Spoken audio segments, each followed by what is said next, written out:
Well, I love this. And as we move forward, I'm going to ask you to be holding on to that impossible arena that God is calling you into, so that this conversation is not a conversation about theory. Oftentimes we come to a space like this and we get filled and we have goosebumps, and like, that's nice, and we walk out of here and we have nowhere to apply it.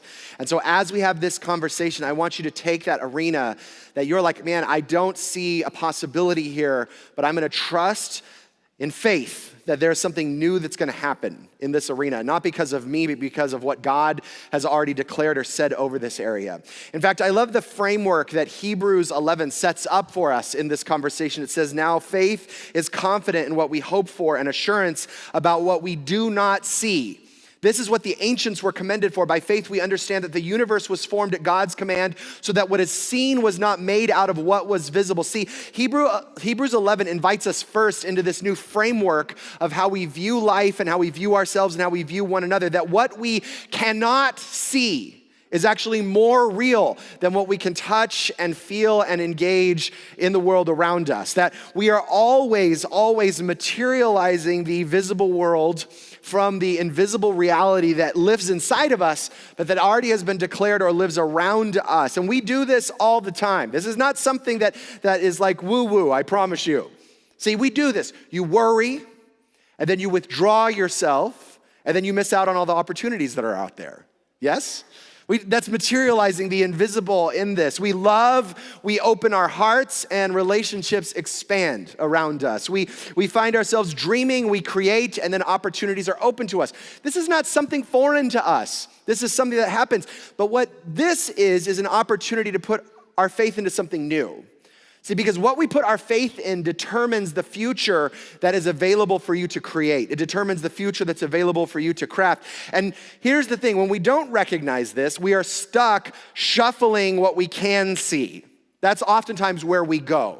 And so, have you ever found yourself thinking, if I just got a new career, if I was just able to travel more, if I just lost the 10 pounds, if I just got a new wardrobe, if I just got new friends, if I just moved, whatever it may be, then I would have fill in the blank. Ever thought that before? Let's just be honest, right? I know we all have. We find ourselves there. And how many of you have ever been unlucky enough to actually get what you wanted and then realized it was nothing that you needed? You got the thing and you're wondering, why am I not happy? I achieved this, why am I not fulfilled? I moved, I got the wardrobe, I lost the weight, I got the friends, and I still have this emptiness that lives inside of me. See, the invitation that Jesus calls us into is to put our faith in Him. To take all of the invisible manifesting that we do with worry and with doubt and anxiety and fear and hopelessness or our own striving and our own proving, and it says, put it in Him, because here's the thing. When you put your faith in Him, what He says is that I'm actually gonna set you free from the bounds of just the visible. You're not gonna be stuck just shuffling the furniture around. You actually get to create a brand new future that will open up what your soul is longing for, what your soul is hoping for, what the reality that lives inside of you to presence that here and now, and then we get to actually live beyond what we can taste, touch, see, feel.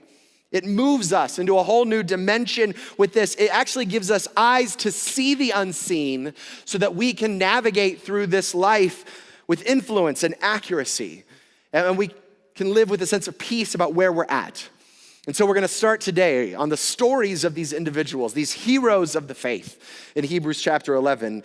And in Hebrews 11, starting in verse 4, it says, by faith, Abel brought God a better offering than Cain did. By faith, he was condemned as righteous. By faith, he was commended as righteous. When God spoke well of his offerings, and by faith, Abel still speaks even though he is dead. Now look, I know we're going in chronological order of stories here, but this seems like a stupid starting point to me, right? I mean, of all the stories of faith that you could start out with, why not start out with Moses, right? Speaking truth to Pharaoh. Why not start out with Abraham, who births the nation? Why not start out with Joshua and the Battle of Jericho? We start out with Abel bringing his offering. It seems like a silly place to start here. But this is what happens in Genesis chapter 4, starting in verse 2, this conversation around Abel's offering as compared to his brother Cain. It says, later, she, Eve, gave birth to his brother Abel. Now, Abel kept flocks and Cain worked the soil. In course of time, Cain brought some of the fruits of the soil as an offering to the Lord, and Abel also brought an offering, fat portions from some of the firstborn of his flock. The Lord looked with favor on Abel and his offering, but Cain on his offering he did not look with favor. So Cain was very angry, and his face was downcast. Do you ever find it hard to know what God's going to accept? Like, he seems a little picky, doesn't he? He seems a little picky in terms of what he's up to, what he's not up to. Sometimes I'm like, what prayers do you want, God? What lifestyle do you want from me? What music do you want me to listen to? What practices I'm supposed to get in? And it's kind of a crapshoot to figure out which one are you going to accept and which one are you not going to accept. So here's the thing. Cain brings God an offering. And from my perspective, Cain's offering took a little more work. I don't know if you've ever gardened before. It is not an easy task. It's not a fun task in the middle of it either. I remember one time we decided that we were gonna grow carrots in the backyard, and we put a lot of money and effort into those carrots. I'm telling you, we spent about $50 for 50 cents worth of carrots.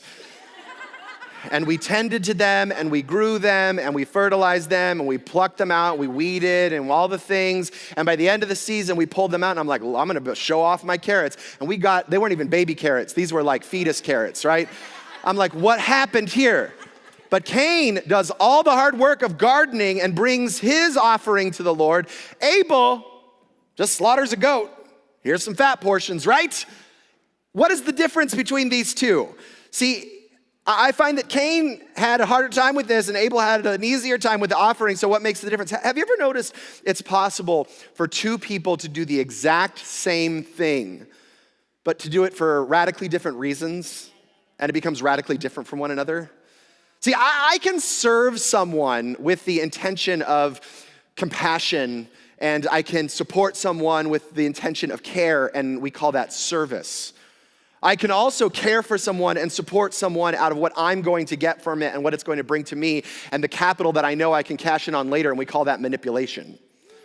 Very different things, but the exact same action that we engage in this space. And this is what's happening here with Cain and with Abel as they bring their offering. See, what religion communicates to us is that it is never enough for God. That's what religion constantly communicates to us, that what you have to bring is not enough. And so it puts us in this mindset, in this space where we are desperately attempting to appease God somehow. That God's angry, he's frustrated, he's bitter, he's resentful, he's picky. And so now I have to figure out how to appease this angry God up there and make him love me in some space. And so we find ourselves thinking, well, if I do more, if I achieve more, if I do better, if I engage at a larger level, then somehow God now will accept me. And I have this conversation all the time when I'm in conversation with people who are followers of Jesus, and we talk about what's not working in their life, and we start pinpointing down what's not working, and inevitably all of these, well, I should be doing this, and I ought to be doing this, and I need to be doing this, start coming up, and it's from a space of shame, needing to appease God, needing to make him happy, or maybe needing to make him look at us in a certain way based on what we do. See, in this moment of offering, Cain actually ushered religion into the human story. This is actually the first moment that religion shows up in the human experience. And what Cain says in this moment is, I'm bringing you the best, so you should accept me for what I bring to you. I'm bringing you the best of my offering, and this should be enough. And this is what you should look at to inform you to love me more, to give me more, to do more for me, because I've brought you my best. And then he grows angry with God, because God actually says, I'm not interested in what you can bring me. I'm not actually all that impressed by that. See, what God is actually interested in is the attitude behind the giving, the condition of the heart that comes to God with this. See, Abel says that he brought this humble offering of also his best to God, but he brings it to God in faith. He's not saying, look at what I've done for you, now you should love me. Now we have this transactional relationship with one another. What he says in this moment, he says, look, this is not about what I bring to you, this is about who you are. And so, God, it's about that you accept me. It actually has very little to do with my offering that you accept me. So I come to you still with my best, but it's all about my trust in who you are and what you've done, and I can just rest in that reality of who God is. See, the story continues in Genesis chapter 4, starting in verse 6. It says, when the Lord said to Cain, why are you angry? Why is your face downcast? If you do what is right, will you not be accepted? But if you do not do what is right, sin is crouching at your door. It desires to have you, but you must rule over it. See, what God is not telling to Cain, God's not saying, Cain, give me more. He's actually saying there's an attitude conversation that needs to happen here. See, we are actually, as human beings, quite dysfunctional when it comes to our relationship with allowing love to influence us. I remember when Marla first moved to the States when we were dating, and we had our first birthday, my first birthday. And I remember waking up to this birthday and going outside, and the entire apartment complex that I was living in had been decorated.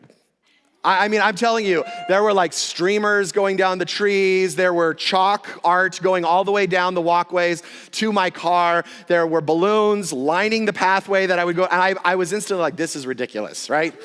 I had a bike that I had locked out in front of my apartment. Inside the basket on the bike, it was filled with gifts like software and books and all kinds of stuff. And I'm thinking, this is way too much, right?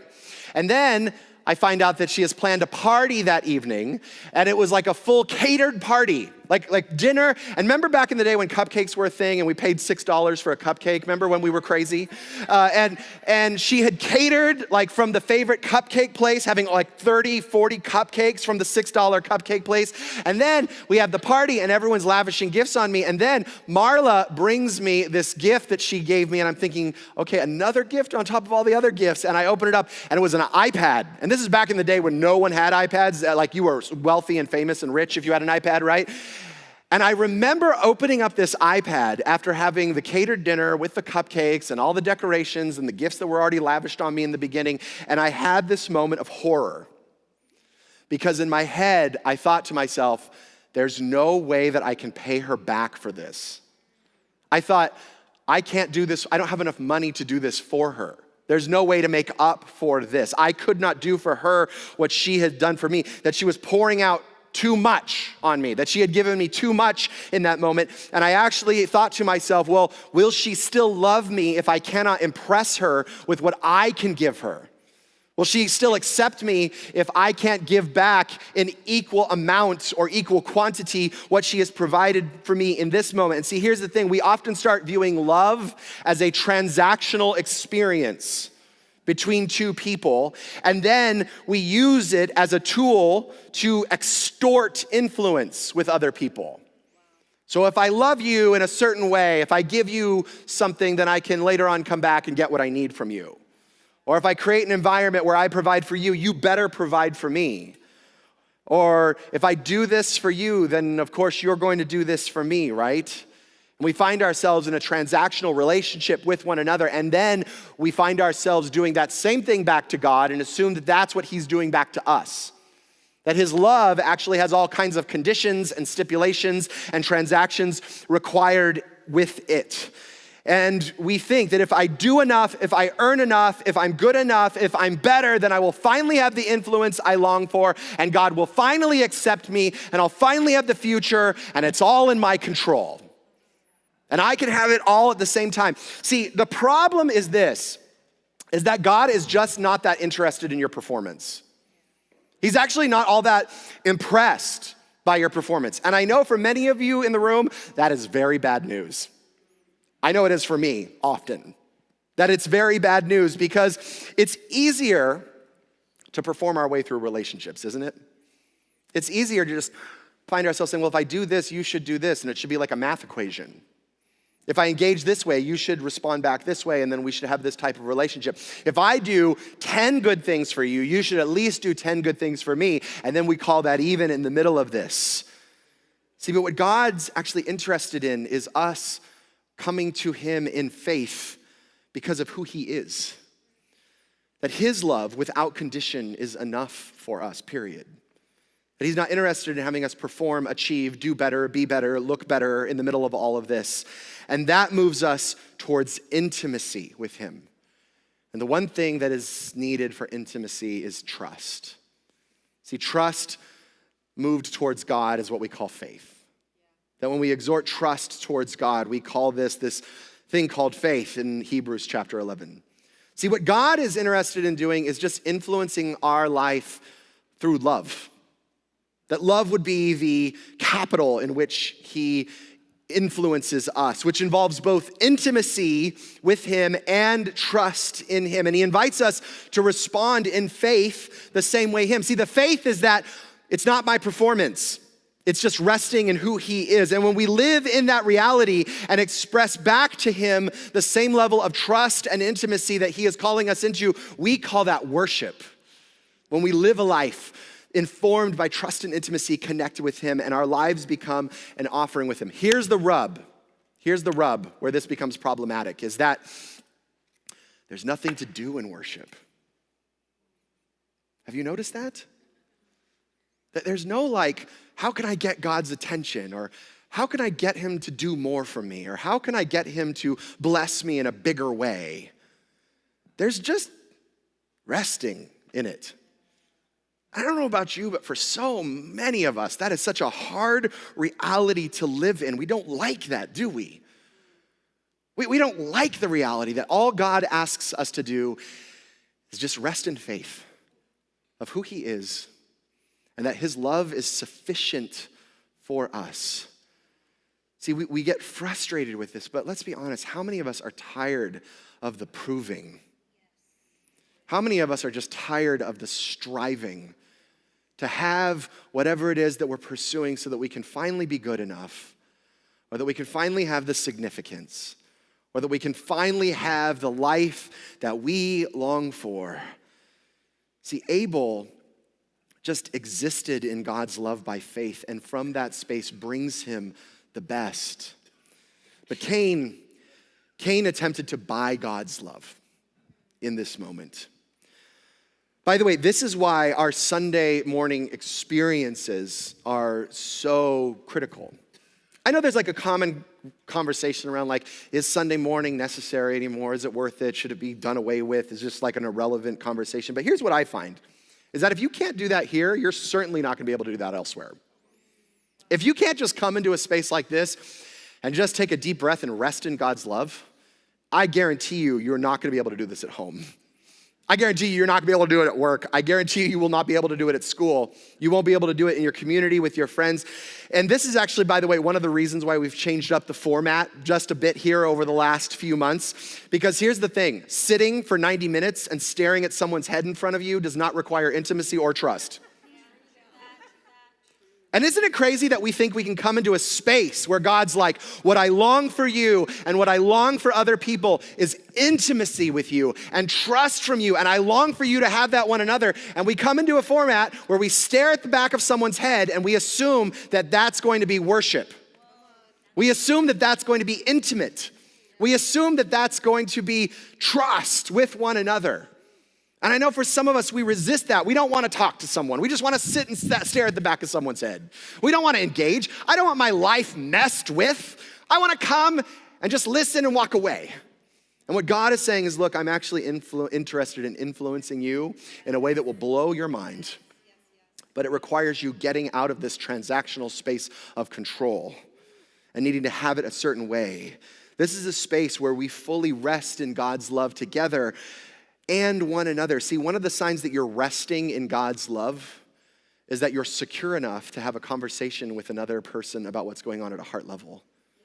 Because now the conversation with another person is not a threat, it's an invitation. Now the conversation with another is not an interruption, it's a added on bonus in this. See, if we're gonna take this moment of Cain and Abel to a practical space, this is actually a moment of generosity.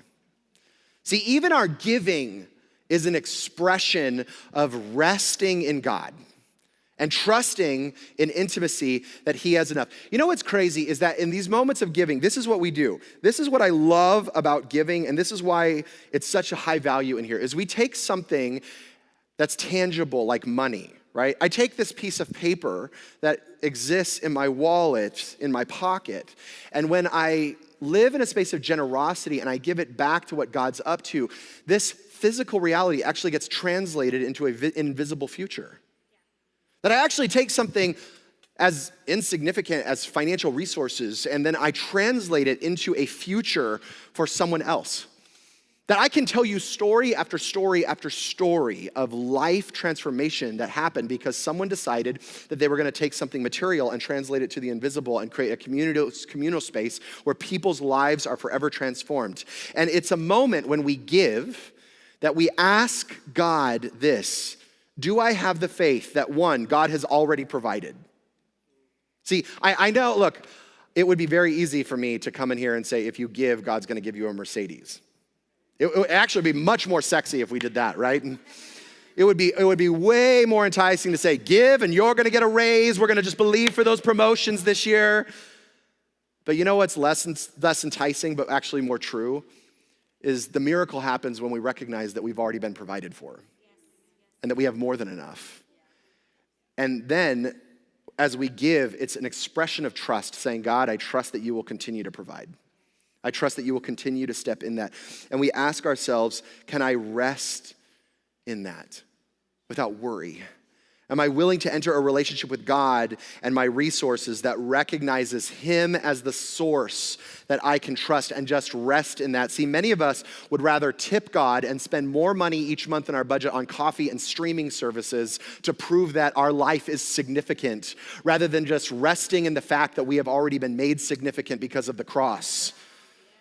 And from that, we generously give resources back because we have already been called significant. We don't have to make it up with our resources. And there's a beauty and a resting in that. See, one is a life filled of striving for God's influence, and the other is a life resting in the influence of God that he has already given us. And I love this last line about Abel. I love this last line. It says, Abel still speaks even though he is dead. Pirates of the Caribbean got it wrong. Dead men do tell tales, right? I love this moment because here's the thing. What this says is that Abel, like the second generation of humanity, is still speaking to us today in 2023. That the way that he engaged his life by faith still speaks to us here, September 2023. And what Abel is echoing into our future right now, from his moment of investing his life, is he's echoing into our hearts saying, hey, you can stop striving to prove how awesome you are.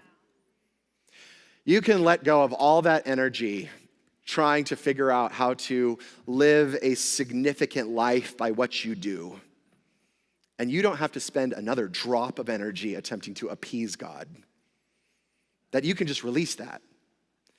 And Abel's offering was counted as righteous, not because of what he did, because of his faith in the heart and character of who God is. And he was able to rest in that. I think this is also why Abel and Enoch in Hebrews are connected to one another. Because if you continue the conversation in Hebrews, it says this: by faith, Enoch was taken from this life so that he did not experience death. He could not be found because God had taken him away. For before he was taken, he was commended as one who pleased God. And without faith, it is impossible to please God. Because anyone who comes to him must believe that he exists, and he rewards those who earnestly seek him.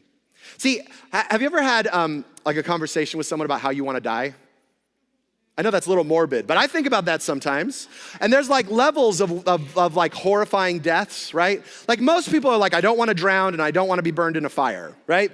Those would be like, you know, and usually like most people are like, I'd love to just fall asleep and not wake up, right? You know, that's like another conversation around how we like to die and that. But honestly, when I look at this, I'm like, just be taken away. That would be awesome, wouldn't it be? Like one day you're there and then you're gone. And Genesis, it describes this reality with Enoch here. It says, when Enoch had lived 65 years, he became the father of Methuselah. And after he became the father of Methuselah, Enoch walked faithfully with God 300 years and had other sons and daughters. Altogether, Enoch lived a total of 365 years. They lived a long time back then. Enoch walked faithfully with God, and he was no more because God took him away. Now here's the crazy thing about Enoch. He's known for being taken away by God, right? Like he walked with God and then he was taken away. But here's all that we know about Enoch. Two things. He had kids and he walked with God. That's all we know. There's no impressive story about Enoch. There's no like, man, Enoch accomplished amazing things for God, and God was so impressed that he beamed him up into heaven. There wasn't a moment where Enoch lived this courageous, heroic, over-the-top life, and God was so blessed by him that he said, you know what, I need you up here. The only thing we know about Enoch was that he had kids and he walked with God. Now that disturbs me a little bit. I don't like that. I mean, Moses would make sense that he would be beamed up, or Abraham would make sense that he beamed up. Heck, even Ruth or Rahab, beam him up, right? But Enoch, he does nothing. And here's the beautiful thing, is that we often think of ourselves as being influenced by God. And even if you're an atheist or someone who's not yet connected with God, I think the idea of being influenced by a God, even if he existed, would be appealing to most of us. That for those of us who call ourselves followers of Jesus, we long that he would influence us. But what I love that we know about Enoch is that Enoch influenced God. That it said that Enoch walked with him and he pleased God. That Enoch actually brought God pleasure. That he created an experience with and for God in his walking with God. Wasn't anything else. That he actually influenced God just by the simple fact of walking with God. And so what we know from the life of Enoch is that walking with God is actually the pathway to pleasure, towards enjoyment. See, not just for us, but also for God. That when we walk with him, we actually influence God in a way that he goes, oh man, I now am experiencing pleasure from you as you're walking with me and talking with me. So much so that God was like, man, I love our walks and I love our conversations so much that let's just keep going straight into heaven. And he was no more. See, I don't know about you, but when I think about God, my first image of him is a stoic, right? In fact, I always have this problem with paintings of Jesus and images of Jesus because most times Jesus is just and occasionally he'll have a sheep and he doesn't look like a very fun dude to hang out with, right? You're okay, I'm sure he has a lot of wisdom. I'm sure he has a lot of interesting things to say. I will even worship him, but I don't actually think we think of God as a pleasure experiencing person, right? We have a much more proclivity to think of God as a stoic than we do as a God who longs for pleasure. But here's the thing, is that if we were created to enjoy and to experience pleasure, which I'm going to ask you to consider that we were, that if that's the case, then that was God's idea, not ours. See, if you look at the universe around us, God actually designed a universe for us to experience pleasure. Otherwise, there wouldn't be multiple kinds of food. There would just be brown mush that we ate, right? Or maybe we wouldn't even need to eat because we wouldn't need to have the sensations in our mouth where we go, oh, this is delicious. We wouldn't need sunsets. What's the point of that if we're not made to enjoy? We wouldn't need beautiful moments with family together. We wouldn't need images of the stars and the moons that light us up. We wouldn't need moments with one another that bring us deep, deep pleasure. We could just exist. In fact, we wouldn't need any of our five senses. We could just go through this life. But it seems like all of this was God's idea, that he would set up a universe for pleasure for us. So it would make sense that he in turn actually longs to experience pleasure as well with us. And if that's the case, that God designed this universe designed for pleasure, it would make sense that our ultimate pleasure would be found in the God who invented pleasure. That our ultimate pleasure would be found in our connection with him. See, I think that most of us think that God longs for our obedience over him pleasing us. Now, I'm not going to pit those against one another, but I think that we oftentimes think what God actually longs for is just obedience. And I'm going to actually ask you to consider that the end game that God's actually up for is pleasure. See, if worship, which includes obedience, like Tim said earlier, if worship includes us following him and obeying him and engaging in his commands, that this worship is the pathway to intimacy, like we saw with Abel, then pleasure is the result of worship. That pleasure is the result of us intimately walking with God, and obedience is the pathway to pleasure.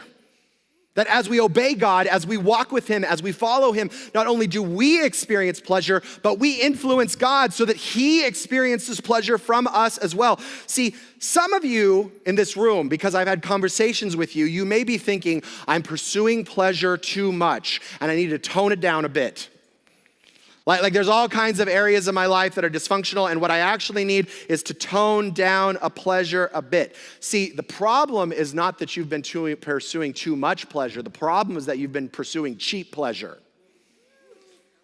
So you've thought to yourself, if I have more money, then I'll have pleasure. If I get the career that I long for and I'm significant, then I'll have pleasure. If I get recognition, then I'll have pleasure. If I binge watch enough TikTok, then I'll have pleasure. If I find myself having the next drink, if I have myself engaging the perfect family, if I find myself living it out, then I will have this life of pleasure. See, it's not that you have pursued pleasure too far, it's that you have not pursued it far enough. That you have settled. That type of pleasure, that's weak sauce. See, what God calls us into is an invitation to come walk with the creator of the universe who designed pleasure at the highest level. And he says, actually, let's go deeper. See, some of you, it's not that you need to stop pursuing pleasure, it's that you need to pursue it deeper. And when you do that, you will run straight into the God who designed you for pleasure, but that pleasure will only be found in walking with him. See, the invitation of Jesus is to come and walk intimately with God and experience a pleasure beyond what you could believe or experience here and now. And in the process, we please God. We bring him pleasure in the middle of this. Because here's actually, this is not mine, this is not my word, this is what it says.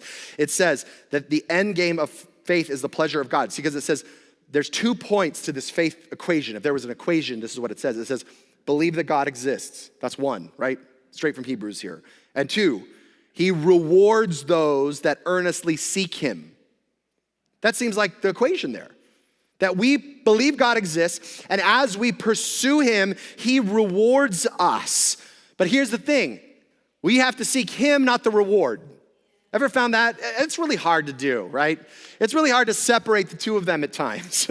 Because sometimes we come to God like an ATM or a Santa Claus, and we're like, I will pursue you as long as you fix all this stuff in my life and do this and give me the money that I need and make sure that this problem's taken care of. And God's just like, no. I just want you to pursue me. Just seek me. Just walk with me. That's all I want you to do. I like all that stuff, we'll take care of it. But I want you just to pursue me. And then he will reward you for pursuing him in the middle of this. See, here's the thing. I am not under the delusion that my dogs in the morning when I wake up and they are begging me for a treat, which they do every single morning, I am not under the delusion that they are grateful to me. I am not under the delusion that in that moment they're like, I'm so glad I have an owner, and look at this intimacy that we're creating, and look at how connected we are, and thank you for the 14 years of spending thousands of dollars on my life. That I am not under the delusion that that's taking place. The only thing I recognize in that moment, they just want the treat. That's all they want. See, and this is what separates us from the animal kingdom, is that what God says is, look, I know you want the treat. I know you want the reward. I know you want the thing. I know you want the pleasure. But if you would just be willing to seek me, the rewarder, then you will find yourself having all of these other things added to you. See, coming to God for what you can get will actually leave you empty. And actually, in our modern Christian context, I find so many Christians are just so obsessed with getting heaven. Like, one day I'll get to heaven, and that's what I want. And God's like, there's like a whole thing for you right here and now.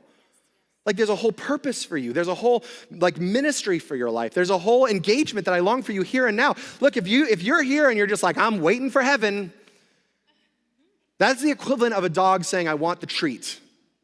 Not saying, I want you right now and here. And I want the fullness of what's available right here and right now. Some of us come to God and we're like, give me success. If you just give me success, I will love you and I will follow you. Just heal me, and then I will love you and I will follow you. Just give me the freedom that I'm longing for, and then I will totally serve you. And God's just like, would you just seek me? Would you just walk with me? That's all I want. See, I love that in Jeremiah 29, 12 through 13, he says, then you will call on me and come and pray to me, and then I will listen to you, and you will seek me, and you will find me when you seek me with all of your heart. See, there's a promise that when we seek him, we will find him. And then it says that if we seek him, God will reward us in the middle of this. See, there's a relationship between seeking God and seeing your life open. There's this relationship between pursuing and walking with God and seeing possibilities unlocked inside of your life for where you're headed. And it's all throughout the scriptures. He says, seek and you will find. He says, pursue the kingdom and all these things will be added unto you. He says, give and see if I don't pour out on you.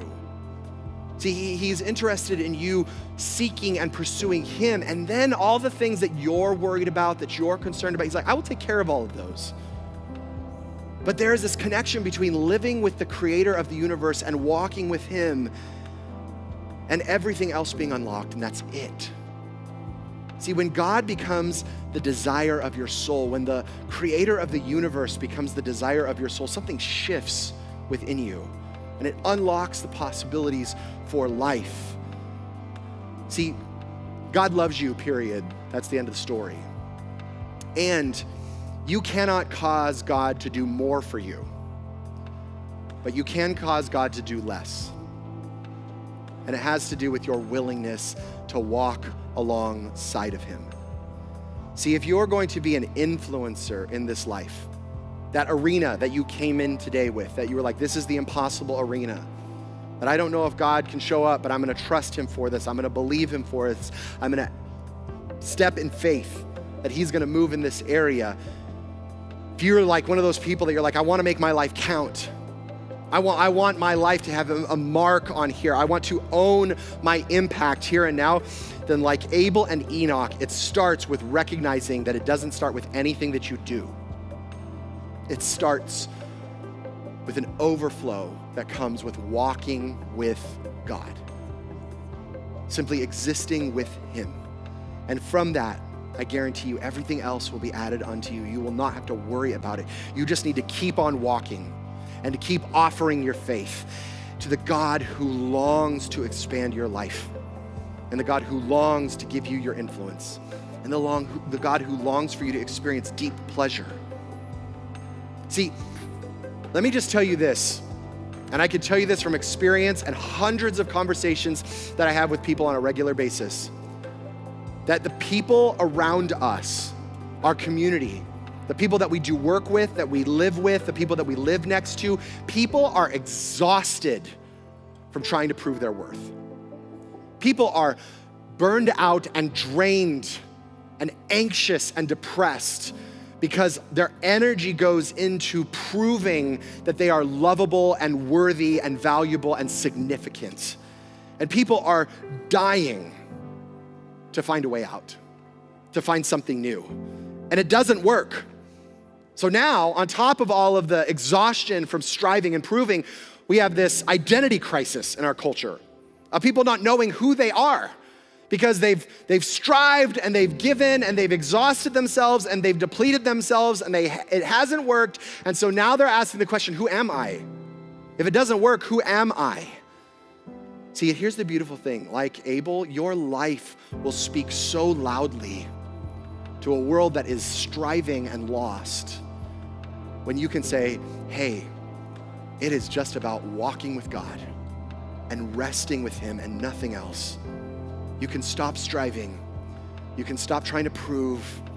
You can stop trying to muster up your significance in this.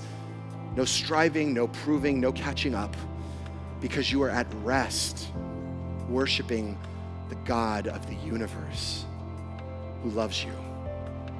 Period. Let's pray. Jesus, I thank you for this conversation. And I thank you that you invite us into a relationship with you that is not transactional, that is not reliant on what we can do or bring or muster up or create, but that it is just resting in who you are and coming to you in faith that that is enough, period. And this morning, if you're here and you've recognized that you have been attempting to make up something in your life to get God's attention, to appease him. Maybe you've recognized, oh, I've been striving, trying to be good enough for God, or trying to do enough for God, or trying to get it right, or trying to keep things in control, and it just hasn't been working, and maybe you're exhausted this morning. Maybe you're so anxious because you don't know if the next slip up is going to mean that God blesses you or curses you. And today is an invitation to just let that go. That might look up, some of you may be in a space of despair because you look at what is happening in your life and you assume that God has cursed you.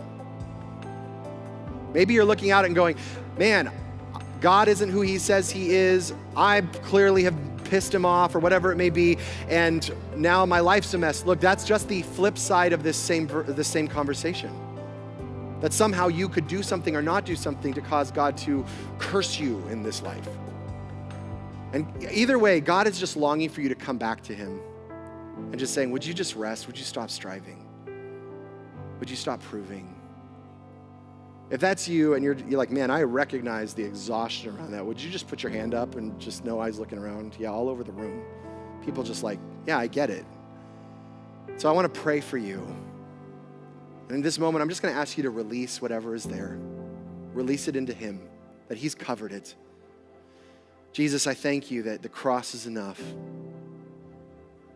I thank you that you have called us loved and valuable and worthy and chosen, not because of anything that we've done or not done or achieved or not achieved or brought to you or not brought to you, but because of who you are and who you have declared us to be. Would you give us the faith to step into that way of living with one another? Would you give us the trust and the intimacy with you to just rest in that reality? I pray for peace. I pray that we would recognize that your burden is light, that your yoke on us, what you call us to do is easy. We thank you for that. Now this week, as we step into this space together of continuing to pursue the impossible, I have one request of you this week. If this is a boot camp, here are your instructions for this week. With whatever that arena is, here is what I would like for you to do. I want you to spend time just resting in God this week. I know for some of you type A people, there's a lot of like, yeah, but what about all the things I'm supposed to do? I'm gonna ask you to set those aside for 7 days, right? Next Sunday, you can pick all that back up and keep doing it. But for 1 week, if for 1 week you would just say, this week, I am just gonna focus on walking with God and spending time with him and engaging him, I guarantee you that all these other things will be added onto you. That you can lay down the striving, you can lay down the proving, you can lay down the attempts to make sure that your life is significant and just walk with him. Now look, here's what I know to be true about human beings, is that we will find the time, energy, and resources for whatever is valuable for us, I promise. I guarantee you. This is why people are always like, I'm busy, but I just binge watched 7 episodes of whatever, right? Because we find time and energy and resources to do whatever's valuable to us. So this week, you may have to rework your schedule. You may have to carve some time out. You may have to even just in the everyday moments at work, at school, at play, with your family, just rest in walking with God. And trust like Abel that that's enough. And trust like Enoch that that's enough. And God's like, that's cool enough. In fact, it's so cool that I'd love to just beam you up with me because I find so much pleasure in you simply walking with me. So that is the call on us this week as we step into our life as influencers, to walk with God and to trust in faith that that's enough. Amen. Amen.